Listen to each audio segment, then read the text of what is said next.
Au nom du Père, du Fils et du Saint-Esprit. Amen. Seigneur, nous voulons te rendre grâce pour ta présence au milieu de nous, toi qui es vraiment notre Maître, celui qui nous enseigne. Nous te confions ce partage de cet après-midi et te demandons vraiment d'illuminer, que ton esprit de lumière nous conduise vers la vérité tout entière. Et nous te disons merci pour ce temps que tu as mis à part. Bénis notre écoute de ta parole et donne-nous vraiment de discerner les signes des temps à travers l'œuvre du Saint-Esprit dans le monde. Ce n'est pas à travers l'œuvre du Saint-Esprit dans le monde. C'est par l'intercession de Marie, l'épouse de l'Esprit et le trône de la sagesse, que nous te demandons de nous visiter encore cet après-midi et de faire ton œuvre dans nos vies. Réjouis-toi, Marie, pleine de grâce, le Seigneur, tu es bénie entre toutes les femmes, et Jésus, le fruit de ton sein, est béni. Sainte Marie, Mère de Dieu, prie pour nous pauvres pécheurs, maintenant et à l'heure de notre mort. Amen. Gloire au Père, au Fils et au Saint-Esprit, comme il était au commencement, maintenant comme il était au commencement, maintenant et toujours, et dans les siècles des siècles. Amen. Voilà, nous allons poursuivre notre partage, notre approfondissement, donc dans le cadre de la théologie spirituelle, de ce thème, mouvement de la gloire. Fidèle donc à cette parole du psaume qui annonce prophétiquement, psaume 84, verset 10, qui annonce que proche est le salut de Dieu pour qui le craint et la gloire habitera notre terre. Dieu destine les hommes à connaître sa gloire, et même comme nous allons le voir dans la deuxième partie de cet enseignement de cet après-midi concernant la gloire dans les fondements bibliques de l'expérience de la gloire, dans l'Ancien et le Nouveau Testament. Dieu destine les hommes à partager justement cette gloire. Donc je voudrais que nous puissions aborder le premier point de ce cours après avoir vu ce matin ce que l'on entend par mouvement de la gloire. Je voudrais que nous puissions voir un peu les racines historiques de ce mouvement de la gloire. Donc je vous propose ce chapitre, relecture historique et théologique des réveils de la foi au XXe siècle. Donc voilà, que j'ai abrégé ici dans le titre tableau pour économiser l'encre. Voilà, les réveils du XXe siècle. Donc, comme je vous disais ce matin en introduisant sur la question de savoir, mais c'est quoi ce mouvement de la gloire? Qu'entend-on par mouvement de la gloire? Je vous ai dit que c'était l'expérience du Saint-Esprit vécu en ce début du XXe siècle, qui lui-même a été précédé et préparé par les trois grands réveils du XXe siècle.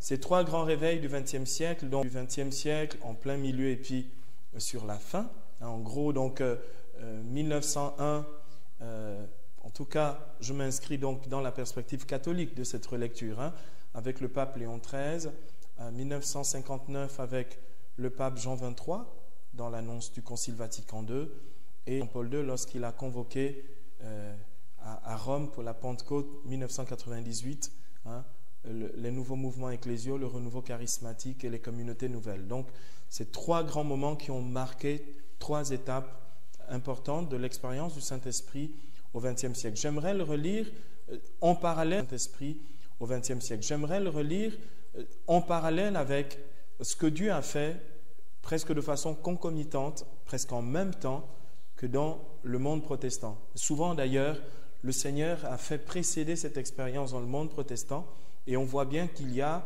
une logique commune, et on voit bien qu'il y a une logique commune, une œuvre commune du Saint-Esprit dans l'Église ou dans les différentes églises.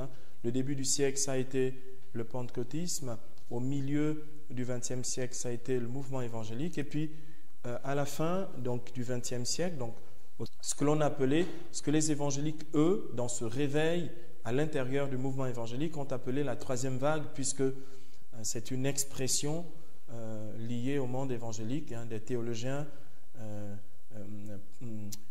comment il s'appelle, donc Peter Wagner et John Wimber, qui sont de ce troisième moment clé du réveil et du Saint-Esprit au XXe siècle. Donc, on va reprendre ça plus calmement. C'était juste une entrée en matière. Donc, les réveils du XXe siècle ont permis justement que progressivement, nous puissions vivre, ce que nous vivons aujourd'hui, qui est la conséquence de ce qui a été préparé de très longue date. Le premier point donc que nous allons aborder, c'est le retour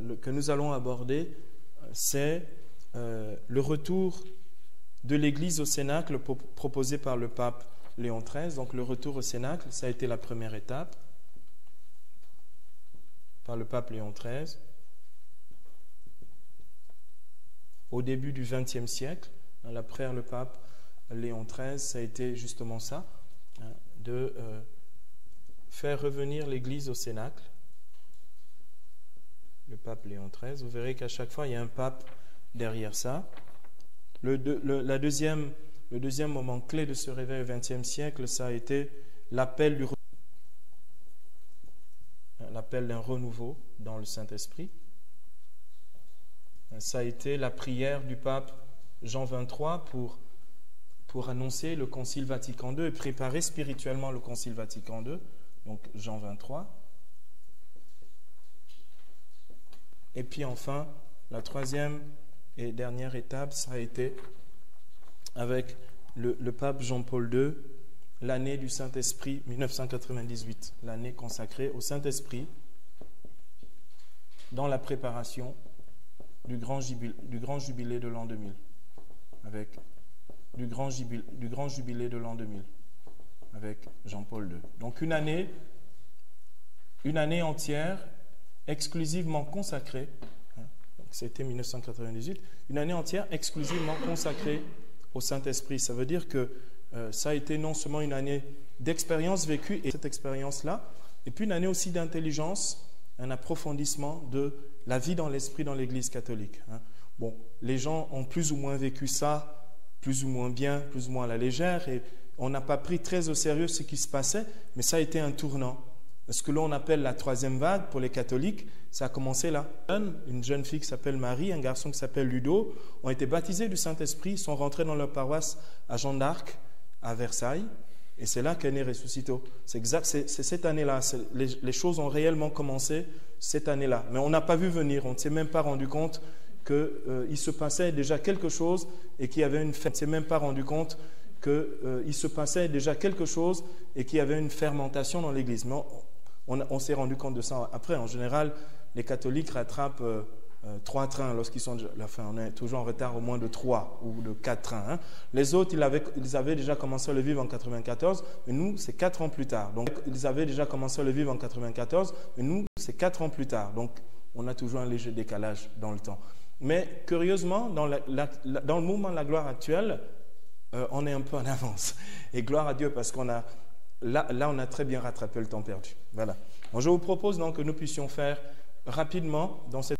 Donc, il faut savoir que le renouveau actuel de la foi n'est pas sans une histoire en ce qui concerne l'Église catholique, puisque, même si on retrouve les mêmes constantes hors des frontières institutionnelles de l'Église catholique n'est pas allée chercher ailleurs l'expérience de la foi, puisqu'elle est qu'au Évangile de Jean, au chapitre 16, verset 13, quand il viendra, lui, l'Esprit de vérité, il vous conduira dans la vérité tout entière. Donc c'est l'Esprit qui conduit l'Église dans la vérité tout entière, celle de l'expérience de la foi, mais aussi celle de l'intelligence de la foi, comme on est en train de faire. Mais ça, je ne peux pas comprendre l'intelligence de la foi comme on est en train de faire. Mais ça, je ne peux pas comprendre ce que Dieu fait si je ne le vis pas. L'expérience précède l'intelligence de la foi. Il y a d'abord eu la Pentecôte et ensuite... Saint Luc a écrit ce qui s'est passé, mais il n'aurait pas pu écrire quelque chose qui n'aurait pas existé. Donc, l'expérience précède l'intelligence de la foi. Donc, d'où la négligence dans les choses de la foi, mais nous avons besoin d'expérimenter l'œuvre de Dieu dans nos vies. Sinon, on est des théoriciens, on parle de choses abstraites qui n'ont rien à voir avec notre vécu. Donc, l'expérience précède l'intelligence de la foi. Donc, depuis le début du XXe siècle, il y a comme un même mouvement de renouveau avec trois moments clés, un peu comme trois vagues, entre guillemets. Hein. Et cette relecture donc permet de bien comprendre une certaine pédagogie de Dieu, mais aussi les grands événements de l'histoire récente de l'Église dans le monde moderne. Donc ces trois moments clés, ce sont les trois moments clés que je vous ai modernes. Donc ces trois moments clés, ce sont les trois moments clés que je vous ai énoncés ici dans ce petit plan. Donc le retour au Cénacle avec le pape Léon XIII au début du XXe siècle, l'appel du renouveau dans l'esprit avec le pape Jean XXIII et puis l'année du Saint-Esprit, l'année de préparation au jubilé avec le pape Jean-Paul II. Nous allons aborder donc à présent le premier point, le retour de l'Église au Cénacle proposé par le pape Léon XIII. Qu'est-ce qui s'est vraiment passé? En 1895, donc à la fin du XIXe siècle, le pape Léon XIII proposa une neuvaine solennelle de prière au Saint-Esprit entre les fêtes de l'Ascension et de la Pentecôte. Donc il propose à toute l'Église, un pape propose à toute l'Église une neuvaine. Puis finalement, cette neuvaine est devenue habituelle. C'est la fameuse neuvaine que l'on fait pour préparer la Pentecôte. 2 ans plus tard, le 9 mai 1897, le pape publia une encyclique sur le Saint-Esprit, Divinum illud munus, sur l'action du Saint-Esprit. Pas sur la théologie du Saint-Esprit, mais sur l'action du Saint-Esprit. Le but de son encyclique, c'était de permettre aux chrétiens d'être plus éveillés, plus attentifs à l'action divine, du Saint-Esprit, dans laquelle il demandait aux fidèles de se souvenir de la neuvaine de prière au Saint-Esprit, donc qu'il avait proposé 2 ans auparavant.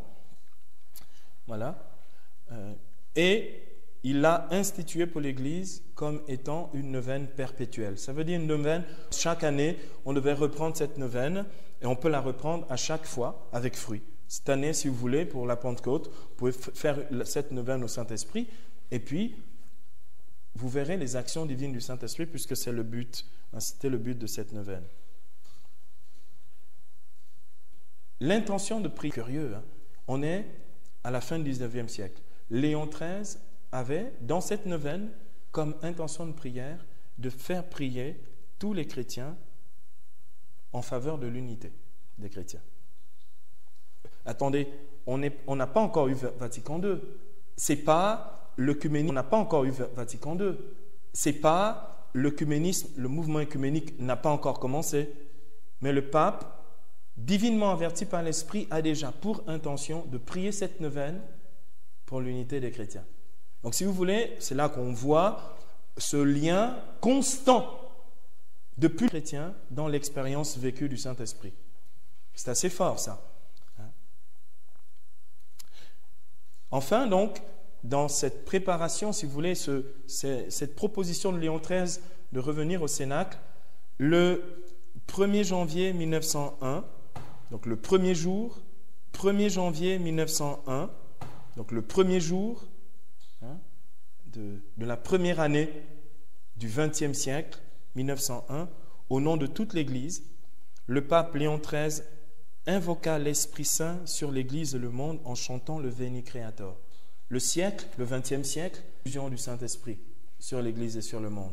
Mais ça, on ne le dit pas. Mais c'est l'histoire de l'Église. On est simplement ignorant. On comprend qu'il y a eu du changement, que ça a bougé. Oui, parce que l'Église tout entière, avec le pape en tête, ont demandé l'effusion du Saint-Esprit sur le monde en chantant le Veni Creator, Spiritus.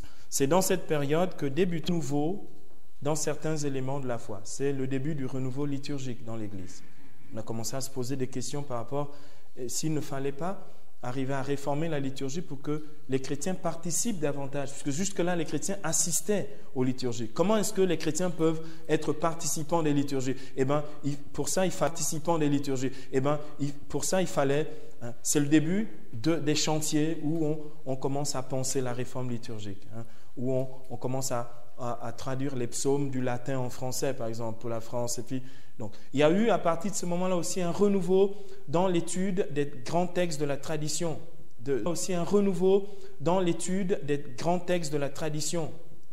Les textes de l'Antiquité et du Moyen-Âge. Et c'est là que les jésuites de Fourvière à Lyon ont fondé ce que l'on appelait la collection Sources chrétiennes aux éditions du Cerf. Vous voyez, donc on a commencé à revenir aux traditions. C'est là que s'est intensifié aussi ce que le père Lagrange, Marie-Joseph Lagrange, qui a été le fondateur de l'école biblique archéologique française de Jérusalem, donc qui ont justement donné à l'Église la traduction de Jérusalem, d'accord, biblique. On s'intéressait aux Écritures. Jusque-là, on ne lisait pas beaucoup la Bible. Eh bien, les chrétiens ont commencé à lire la Bible et il y a commencé à avoir aussi une culture chrétienne autour de la parole de Dieu. Mais tout ça était une sorte de fermentation en préparation du Concile Vatican II. Donc ça a déjà été une bonne étape. L'Église était en mouvement. Bien sûr, il y a eu les deux grands conflits mondiaux, les deux guerres mondiales, mais au cours desquelles il y a eu aussi, donc, les chrétiens ont continué à grandir dans cette recherche d'un christianisme plus vivant et plus authentique. Le retour au Cénacle a été ça. Cette quête des chrétiens du XXe siècle a donné le témoignage d'un christianisme vivant et authentique. Donc, lisez, si vous voulez, un point christianisme vivant et authentique. Voilà. Or, je vais à chaque fois faire ça. À cette même période, à la fin du XIXe siècle et début du XXe siècle, c'est là que naît le mouvement pentecôtiste. Faire revenir toute l'Église au Cénacle, le pentecôtisme est né à ce moment-là. Toujours en parallèle. Vous allez vous rendre compte que tout ça se passe toujours en parallèle.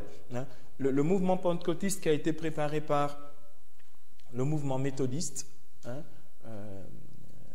la fin du XVIIIe siècle s'est intensifié. À la fin du XVIIIe siècle, s'est intensifié et est devenu donc ce que l'on a appelé l'Église pentecôtiste ou le pentecôtisme traditionnel, classique. En même temps, au début du XXe siècle. Donc, premier moment clé, ça a été ça, le retour au Cénacle proposé par le pape Léon XIII. Deuxième étape à présent, l'appel d'un renouveau dans l'esprit par le pape Jean XXIII.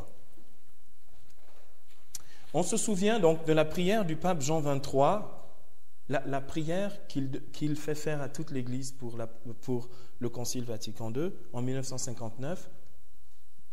Cette prière était appelée la prière des frères séparés. Parce qu'il a proposé la prière pas seulement aux catholiques, mais à tous les chrétiens.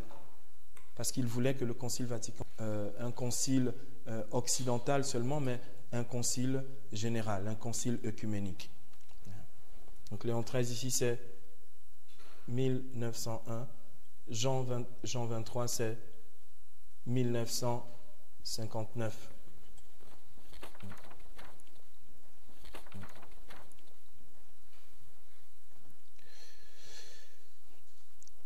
Donc il proposa donc cette prière, donc dite la prière des frères séparés pour le Concile Vatican II, dans la bulle d'indiction de 1959 et orientait la célébration de ce concile, une expérience de Pentecôte. Et cette prière était celle-ci, il y en a qui la connaissent, mais je la reprends ici. Cette prière, c'était renouveler en notre temps, en notre époque, comme une nouvelle Pentecôte vos merveilles, et accorder à la Sainte Église que dans une prière unanime, insistante et persévérante, avec Marie, la mère de Jésus, et sous la conduite de Saint Pierre, s'étende le royaume divin du Sauveur, royaume de vérité, de justice et de paix. Ainsi soit-il. La prière est justice et de paix. Ainsi soit-il. La prière était très simple, elle était brève. Il demandait que le Seigneur puisse renouveler comme une nouvelle Pentecôte ces merveilles. Et bien entendu, c'est, comme on le sait, le Concile Vatican II, qui a duré de 1900 1963 à 1965. C'est suite à ce concile, donc en 1967, dans la et les communautés nouvelles. Il y a eu donc de fait, du point de vue de la doctrine, un renouveau doctrinal que l'on retrouve dans les textes du Concile Vatican II.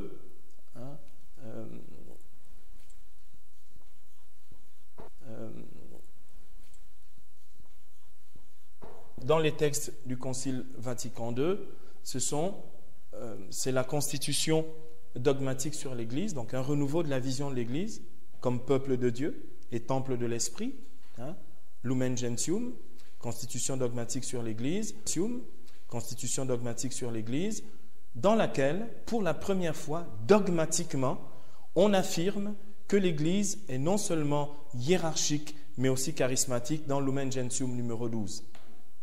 La première fois, il était heureux pour nous de réaliser hiérarchique, mais aussi charismatique, et que le Seigneur renouvelle l'Église par ses dons. Et dans le décret sur l'apostolat des laïcs, au numéro 3, le Concile dit même ceci, les fidèles d'exercer les charismes dans l'Église pour l'édification de l'Église et pour le salut du monde. Apostolat des laïcs, un décret sur l'apostolat des laïcs au numéro 3. C'est un droit et un devoir d'exercer les charismes dans l'Église et pour le salut du monde. Donc, il n'y a pas pour le salut du monde. Donc, il n'y a pas, on réalise à quel point dans l'équipement spirituel qui est donné aux fidèles pour leur apostolat, il y a besoin aussi de cette dimension charismatique. L'Église est par nature charismatique, Lumen Gentium 12, la mission du témoignage des charismatiques selon l'apostolat des laïcs au numéro 3. Donc, Vatican II, ça a été une véritable ouverture à cette expérience charismatique, et on réalise à quel point Dieu a exaucé l'Église en permettant justement que advienne pour elle ce temps de renouveau, et ça a été le renouveau qui a donné naissance à tous les groupes que beaucoup d'entre nous ont connus et dans lesquels beaucoup ici se sont convertis. Voilà. Ça a été ça, ce deuxième moment clé, on va dire en gros, qui part de 1959 à 1967. Je mets ici 1967 comme l'année entre guillemets un peu officielle où à l'université de Duquesne en Pennsylvanie, aux États-Unis, un groupe d'étudiants ont fait cette expérience de l'effusion du Saint-Esprit.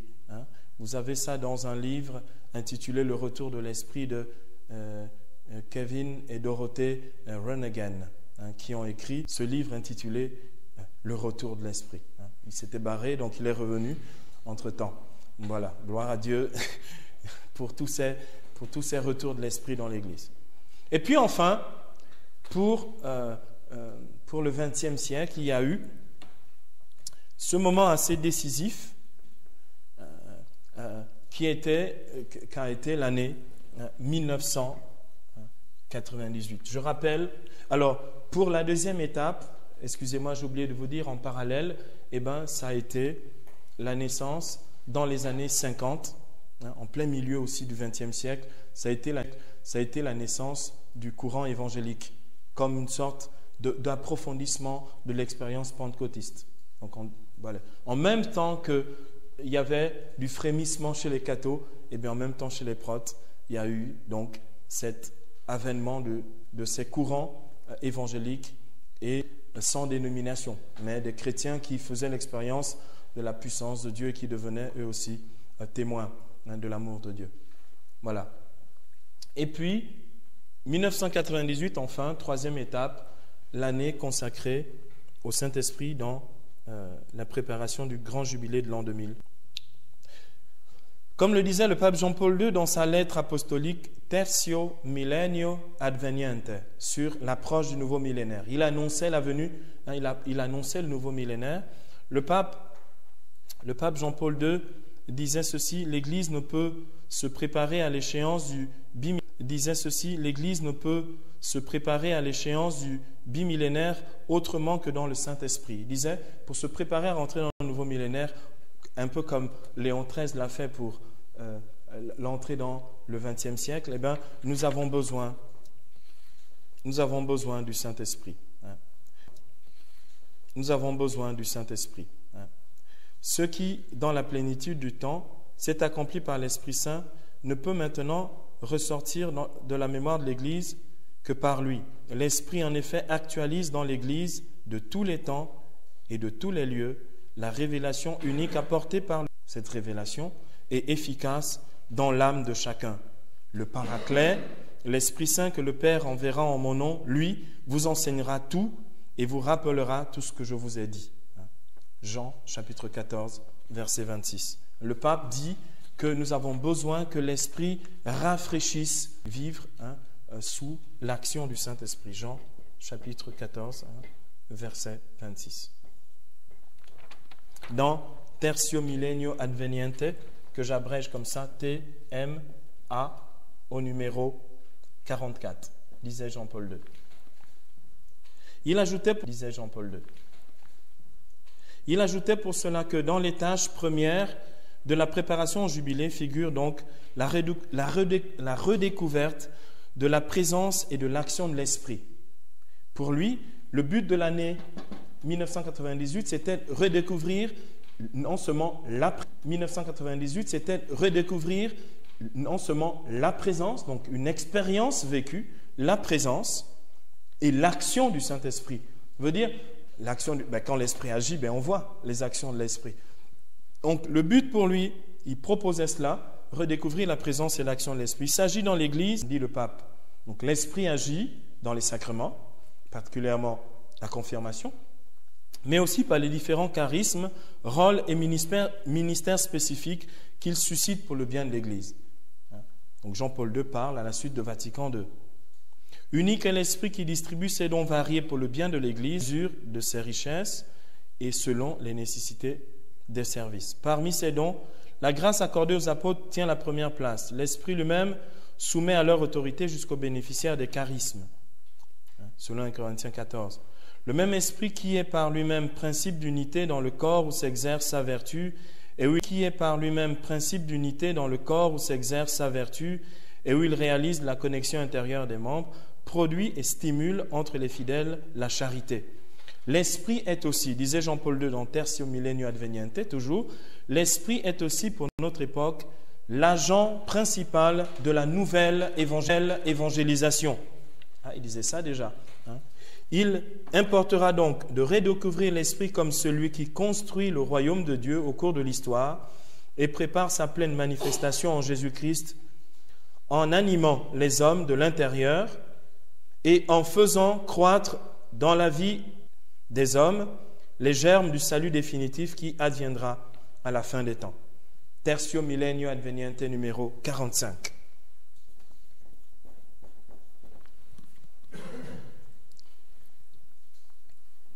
On peut relever deux choses importantes à propos de cette année du Saint-Esprit.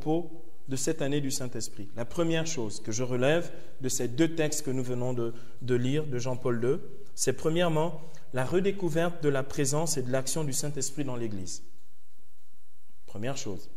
L'Esprit n'est plus seulement invoqué ou chanté, l'Esprit peut être expérimenté. À cette expérience du Saint-Esprit comme redécouverte de sa présence et de son action. Première chose. C'était 1998. Et tout ceci est advenu en 98. À partir de là, je vous assure, il y a eu un changement, même dans l'exercice des charismes et dans la vie charismatique. Personnellement, je suis né de nouveau en 98, qu'on changeait cette année-là. Parce que ce que demandait le pape était vrai, et puis Dieu nous a exaucés. On ne prie pas pour rien, n'est-ce pas? Donc ça, c'était la première chose, la redécouverte de la présence et de l'action du Saint-Esprit dans l'Église. La deuxième chose, c'était l'accueil de l'Esprit. c'était l'accueil de l'Esprit Saint comme l'agent principal de la nouvelle évangélisation.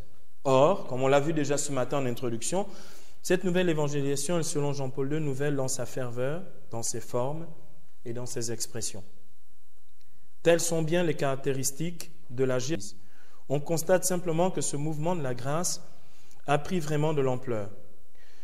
C'est ce dont témoigne l'année 1998, année consacrée au Saint-Esprit.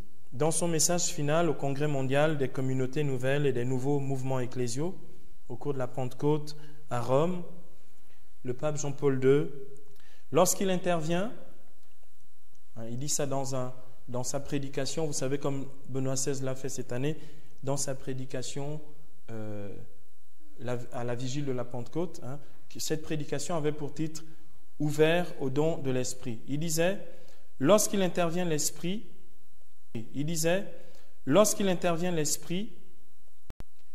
laisse toujours stupéfait. Il suscite des événements dont la nouveauté étonne. » Ce n'est pas étonnant qu'on ait été choqué par un certain nombre de choses. Ouais. Il suscite des événements, il change radicalement les personnes et l'histoire. Mais on ne s'était pas rendu compte que même l'histoire de l'Église, l'histoire du renouveau allait changer. Il change radicalement les personnes et l'histoire. L'aspect institutionnel et l'aspect charismatique sont presque coexistants dans la constitution de l'Église et concourent, bien que de façon diverse, à sa vie, à son renouveau et à la sanctification du peuple de Dieu. L'aspect institutionnel et charismatique, tous les deux, concourent à la vitalité de l'Église, à son renouveau et à la sanctification du peuple de Dieu. Ça, c'était 1998. C'est ce que Jean-Paul II a dit aux communautés nouvelles et au renouveau charismatique. Il était en train, en fait, de nous avertir que ça allait bouger. Mais on pensait que ça n'allait pas bouger parce qu'on était habitués aux mêmes choses, charismatiques. Et là, il dit, lorsqu'il intervient, pas seulement lorsqu'il est accueilli ou invoqué, mais lorsqu'il intervient, l'Esprit provoque des événements dont la nouveauté étonne. Il change radicalement les personnes et l'histoire. Et ça, c'est très, très important de le réaliser. Depuis, en fait, comme on le sait, en 1998, on ne peut que constater cette nouvelle venue du Saint-Esprit qui, selon Jean-Paul II, laisse toujours stupéfait, mais suscite des événements dont la nouveauté étonne. Tous les signes toujours stupéfaits, mais suscitent des événements dont la nouveauté étonne. Tous les signes actuels prêtent à discerner un nouveau temps de l'agir du Saint-Esprit dans l'Église et dans le monde. On reconnaît l'arbre à ses fruits et les fruits sont bons et nombreux. Conversion de milliers de jeunes, retour à la vie sacramentelle et à une pratique régulière de la vie chrétienne, signes charismatiques multiples, engagement chrétien dans les paroisses et les mouvements, engagement au mariage et à la consécration, vocation sacerdotale, tous ces bienfaits montrent que le Saint-Esprit est en train de transformer et les personnes et l'histoire de l'Église. Enfin, ce qu'il faudrait, sur le plan pastoral, recueillir de tout ça, c'est que cette expérience nouvelle du Saint-Esprit a besoin non seulement d'être accompagnée, mais a besoin aussi de fondements doctrinaux, c'est-à-dire un enseignement clair qui puisse aider,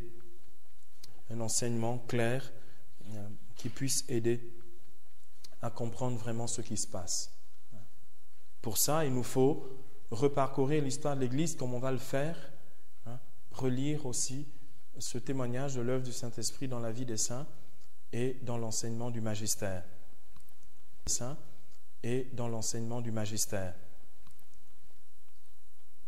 Voilà. Cette troisième étape de l'expérience charismatique au XXe siècle est ce que l'on peut considérer comme étant, selon le langage évangélique, des théologiens évangéliques, la troisième fait beaucoup parler, ça fait couler beaucoup d'encre, et quelques-uns ont craché par terre, puisque ça fait aussi couler de la salive, n'est-ce pas? Jésus, en promettant le Paraclet aux disciples, leur avait dit, dans Jean chapitre 15, 4 à 13, Jean 16, 4 à 13. Je vais conclure cette partie historique avec ce passage de l'Écriture. Jésus disait, « Je ne vous ai pas dit cela dès le commencement parce que j'étais avec vous, mais maintenant je m'en vais vers celui qui m'a envoyé et aucun de vous ne me demande où vas-tu. Mais parce que je vous ai dit cela, la tristesse remplit vos cœurs. Cependant, je vous dis la vérité, c'est votre intérêt que je parte, car si je ne pars pas, le Paraclet, le Consolateur, l'Esprit, ne viendra pas vers vous, l'enverrai. J'ai encore beaucoup à vous dire, mais vous ne pouvez pas le porter à présent. Mais quand il viendra, lui, l'Esprit de vérité, il vous introduira dans la vérité tout entière, car il ne parlera pas de lui-même, mais ce qu'il entendra, il le dira. Il vous dévoilera les choses à venir. Ça veut dire quoi? Ce verset 13, Jean 16, 13, nous dit que l'Esprit dévoilera les choses à venir. Et ça veut dire très concrètement qu'il y a encore des choses à venir que progressivement l'Esprit nous dévoilera. Ça veut dire des expériences nouvelles du Saint-Esprit qui seront données au cours du temps et que l'Église découvrira au fur et à mesure qu'elle vivra des temps